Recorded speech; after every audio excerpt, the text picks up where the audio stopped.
Pernah satu waktu Nabi SAW waktu di Mekah selalu dicaci maki. Dan caci makian ini selalu dianggap biasa oleh baginda Nabi SAW. Biasa sekali dianggap, sudahlah, kamu penyihir, didiamin. Kamu penjahat, didiamin. Kamu penyamun, dibiarin. Bahkan Nabi SAW pernah lagi sujud, dituangkan kotoran unta di atas leher beliau, beliau SAW diam. Bahkan pernah batang leher beliau diinjak, ya, sampai susah bernafas, gitu kan. Namun Nabi SAW sabar, dibiarin saja, karena tidak ada kekuatan di Mekah. Beliau bersabar dan belum ada perintah untuk melawan pada saat itu. Tapi satu waktu teman-teman sekalian, Abu Jahal waktu melihat Nabi SAW lagi tawaf, dia mengucapkan kata-kata yang sangat menyakitkan, bahkan lebih sakit daripada melukai fisik. Namun dalam buku sejarah tentu tidak disebutkan cacian itu seperti apa. Cuman hampir semuanya mengatakan cacian itu sangat menyakitkan, bahkan mengalahkan sakitnya fisik. Penghinaan yang luar biasa. Dan tidak ada orang yang membela Nabi SAW, walaupun dari suku beliau. Ada seorang budak wanita, budaknya Abdullah bin Jud'an. Abdullah bin Jud'an ini adalah orang yang terkenal sangat baik sekali di Mekah. Hadis Aisyah mengatakan, ya Rasulullah, Ibnu Jud'an orangnya sangat baik di Mekah, sangat santun, suka silaturahim keluarga, suka bantu orang susah.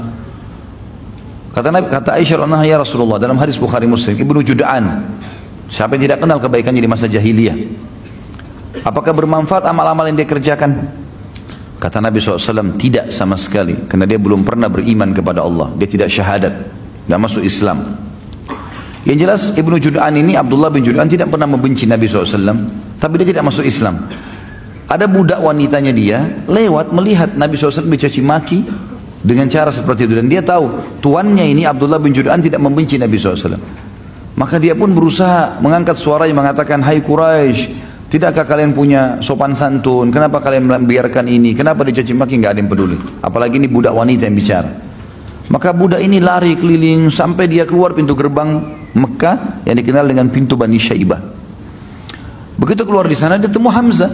Hamzah baru pulang dari berburu, lagi bawa singa, ya, di pundak kirinya dengan pegang busur panah. Dan ini yang buat ini cuma Umar bin Khattab sama Hamzah berdua. Kalau dua orang ini masuk ke Mekah sendirian, berburu, tidak ditemani sama teman-temannya, sendirian. Yang lain semua pada sibuk, pada mengajak teman-temannya kalau berburu untuk berjaga-jaga, dia enggak. Begitu lewat, budak ini mengatakan, wahai Hamzah, tidakkah kau mengetahui apa yang Abu Hakam lakukan terhadap ponakanmu Muhammad?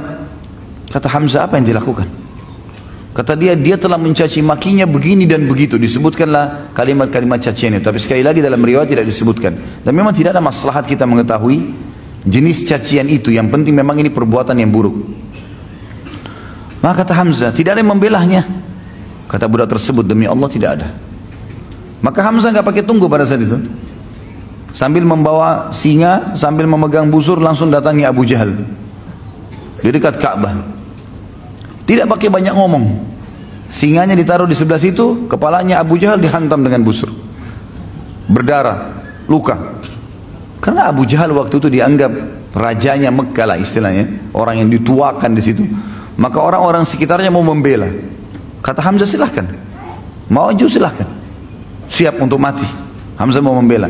Lalu dia mengatakan kepada Abu Jahal, hai Abu Hakam, berani benar kau caci maki ponakanku, sementara aku dalam agamanya. Kalimat itu, sementara aku dalam agamanya. Padahal Hamzah belum masuk Islam ini. Dia pun tidak tahu kenapa dia ucapkan kalimat itu.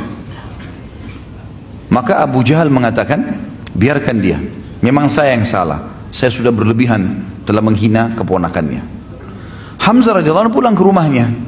Dia renungi kalimat tersebut. Kenapa tadi saya ucapin nih? Apakah besok saya harus kembali ke Quraisy dan mengatakan bahwasanya saya bukan di agamanya Muhammad? Dan ini aib bagi orang Arab menjilat kembali ludahnya. Sudah mengucapkan lalu ditarik, nggak mungkin. Tapi kalau saya tidak perbaiki, saya bukan Muslim, bukan agamanya Muhammad ini. Dia bingung pada saat itu. Pada malam itu dikatakan dalam riwayat-riwayat yang sahih, dia berdoa kepada Allah mengatakan, ya Allah, kalau agama keponakanku Muhammad benar, tanamkan dalam hatiku. Dan kalau seandainya tidak benar, maka hilangkanlah. Berikanlah aku solusi dengan Quraisy. Maka Hamzah pun berkata keesokan paginya pada saat dia bangun, dia merasa dekat, ya merasa tenang dengan agama Nabi SAW, maka dia pun datang mengucapkan syahadat. Dan ini rahasia masuk Islamnya Hamzah radhiyallahu anhu. Masuk Islamnya Hamzah radhiyallahu anhu.